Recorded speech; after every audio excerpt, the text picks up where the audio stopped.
that constituency of Othaya, na hata ikiwezekana 2 MCAs iwe ichaguliwe na mtu kutoka Democratic Party, so that continues, that continues of remembering that mzee.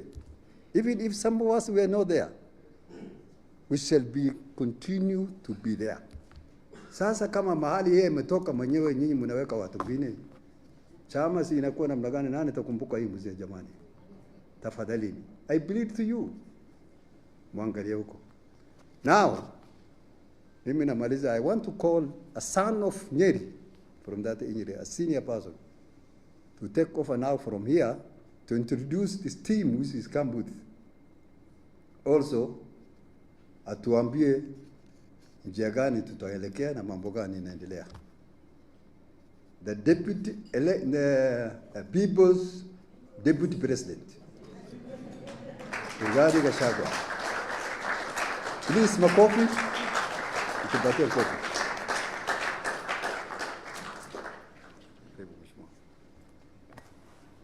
Thank you very much, Haji.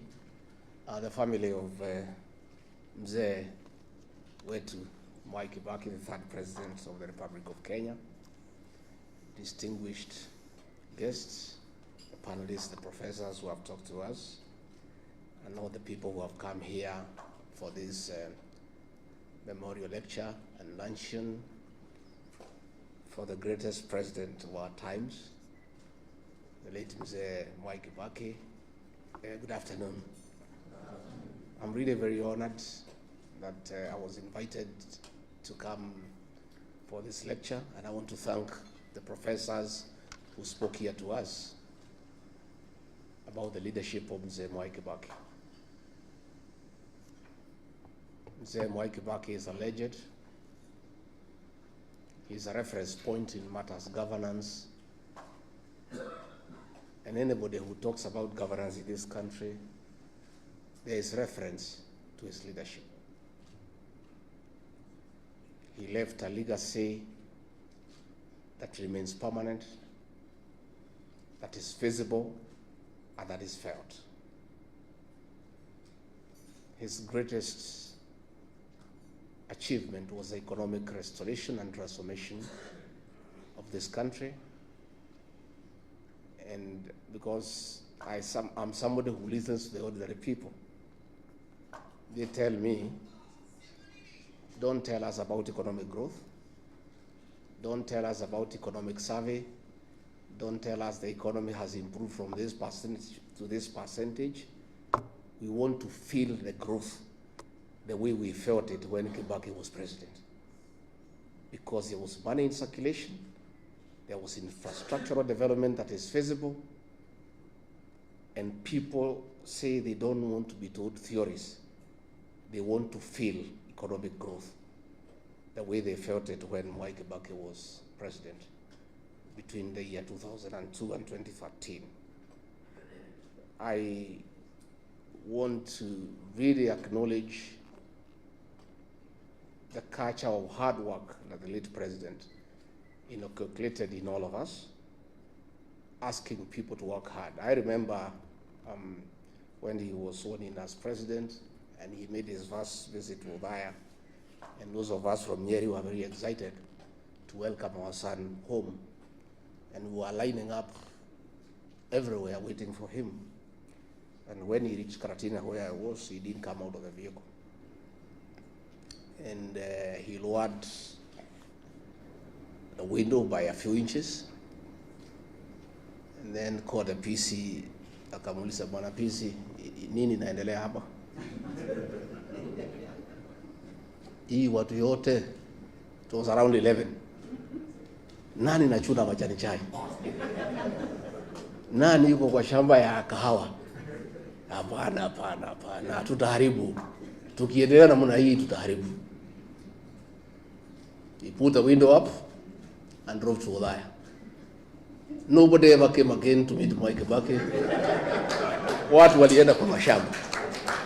And that is how this country was transformed. The culture of hard work I want to say that many people today who are solid in this country, I included,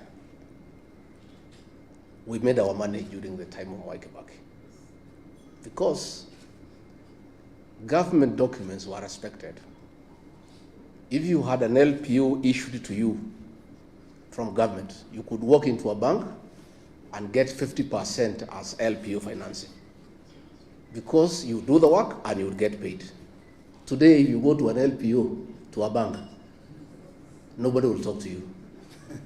He really dignified government contracts by making sure that contracts were only given when money was available and there was budgetary support. These great men pushed taxation, and we want today, as we remember him in a very fond manner, to say there's nothing wrong with taxation. And Kenyans cannot be accused of refusing to pay taxes because Mwai Kibaki did it. Lipa kodi, ujitegemee, and people paid taxes, and they didn't complain because they saw a corresponding development and services. Kenyans don't have a problem with paying taxes, but Kenyans have a big problem in paying taxes that they cannot see what the money is doing. So we want to ask our brothers now in government to know that Kenyans are not complaining about overtaxation because they don't want to pay tax. They have a problem of paying taxes that are misappropriated, that are not used appropriately. And Mwai Kibaki is a living testimony that Kenyans are willing to pay taxes, but they want to see a corresponding service and development. Mwai Kibaki respected institutions. Ambassador Muthaura is here, and Ambassador, we want to salute you. Mwai Kibaki would not have succeeded without the support of the bureaucracy that you led. But he also allowed you to work, because we know he allowed people to work. Because if you have a supporting system that supports you, it can only be effective to support you if you allow them to work. Mwai Kibaki respected institutions, and going forward, that must be the way for this country so that institutions can work. Again, we must remember him for the 2010 Constitution, and all those who say that they remember him fondly, the way to dignify his legacy is to implement the Constitution and follow it letter and spirit. Because when we do that, we'll have a good country. Mwai Kibaki spoke very little and did much. Most of us are learning from him. Nowadays, I only talk once a week. I'm becoming a good student of Mwai Kibaki. Going forward, I will talk after 2 weeks, then one a month, because he spoke very little and did a lot, you know. And I think you don't need to speak much. You just work, and work can be seen. And if you remember free primary education, it was real. Today it isn't. And Mwai Kibaki didn't have to talk about it. How kuipigia debe, he did it, and it was there for everybody to see and to feel. Let me, Judy and your siblings, thank you, because many people do not appreciate the place of family in leadership. There's no leader who can succeed if you don't have family support. The fact that Mwai Kibaki was a very successful leader in this country speaks volume of the support that the family gave him. And therefore, as we celebrate him, we want to honor the family for standing behind your father, supporting him at home, and allowing him to dedicate his life to the service of this great republic. Again, we also want to honor the Kibaki family because despite many challenges and temptations, you never allowed yourselves to be misused by entrepreneurs to spoil the name of your father and yourselves. Mwai Kibaki is gone, but his integrity and that of his family remains up. Nobody has ever associated Mwai Kibaki and his family in any scandal in this country. And we know the temptations around family by people who want to use proximity to power. So you have really dignified your father because his name is good and nobody has ever thrown him into anything that would have looked conflict of interest or commercial interest for his tenure in State House. He did a good job, and we want to really salute the family because that is really the way to go. Dr. Mukisa Kitui, we are envious of the cabinet you served at Mwai Kibaki, that you are allowed to speak. Justin Muturi and I can tell you, in the cabinet we served, it's only me and him who could speak. And that is why we are to be edged out. The rest are flower girls and praise and worship choir.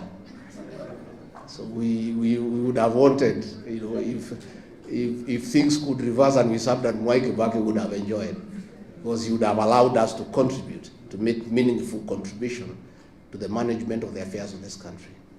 Haji, I've heard you correctly about the place of DP in Othaya, but I'm more concerned not even about DP in Othaya. I am more concerned about the quality of leadership in that constituency that was led by Mwai Kibaki. A graduate of the London School of Economics, the greatest president of all times, a man who represented Othaya with wisdom, a man who was a good debater. Then when he was gone, the replacement of Mwai Kibaki, like today, it's a shame. Member of Parliament who never speaks in Parliament at all, who hasn't made any contribution on the floor of the House. And Othaya now is a pale shadow of the Othaya under Mwai Kibaki. Coming this general election in 2027, we shall talk to the people of Othaya to dignify the late Mwai Kibaki by looking for a quality legislator who, even if he cannot measure up to the level of Mwai Kibaki, can be there 60–70%. But the present situation in Othaya is embarrassing and is very demeaning to the late Mwai Kibaki and his family. And Othaya people are crying for a change, and we'll be having conversation with them so that they can look for quality leadership that can be able to hold the name of that great old man in high repute. So mimi nimeshukuru sana, tuko hapa na viongozi wengi ambaye sijui Haji unataka tuwapatie, unataka tufanye namna gani, to introduce them? What do you want to introduce them? Yeah, tuko na the Honorable Eugene Wamalwa.